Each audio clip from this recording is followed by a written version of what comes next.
ವಿಶ್ವವಿಖ್ಯಾತ ಮೈಸೂರು ದಸರಾ ಮಹೋತ್ಸವದಲ್ಲಿ 14 ಬಾರಿ ಚಿನ್ನದ ಅಂಬಾರಿಯನ್ನ ಹೊತ್ತು ಸಾಗಿದ್ದ 67ರ ಹರೆಯದ ಬಲರಾಮ ಆನೆ ಅನಾರೋಗ್ಯದಿಂದ ಮೃತಪಟ್ಟಿದೆ.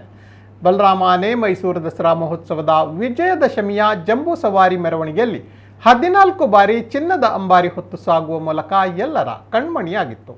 ಅತ್ಯಂತ ಸೌಮ್ಯ ಸ್ವಭಾವದ ಆನೆ ಬಲರಾಮ ಇತ್ತೀಚೆಗೆ ತೀವ್ರ ಅಸ್ವಸ್ಥಗೊಂಡಿತ್ತು.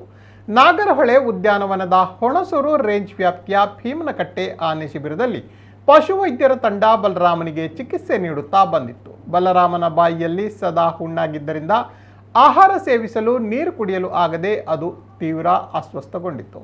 ವೈದ್ಯರು ನೀಡುತ್ತಿದ್ದ ಚಿಕಿತ್ಸೆಗೆ ಸ್ಪಂದಿಸದೆ ಬಲರಾಮ ಭಾನುವಾರ ಕೊನೆಯುಸಿರೆಳೆಯಿತು.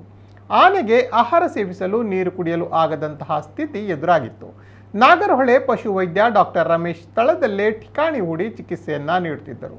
ಆದರೆ ಎಷ್ಟೇ ಪ್ರಯತ್ನ ಪಟ್ಟರೂ ಕೂಡ ಚಿಕಿತ್ಸೆಗೆ ಸ್ಪಂದಿಸದಿದ್ದುದರಿಂದ ಬಲರಾಮನನ್ನ ಬದುಕಿಸಲು ಸಾಧ್ಯವಾಗಲಿಲ್ಲ. ಬಲರಾಮನ ಅಗಲುವಿಕೆಯಿಂದ ಭೀಮನಕಟ್ಟೆ ಆನೆ ಶಿಬಿರದ ಅಧಿಕಾರಿಗಳು ಮತ್ತು ಸಿಬ್ಬಂದಿ ತೀವ್ರ ದುಃಖತಪ್ತರಾಗಿದ್ದಾರೆ.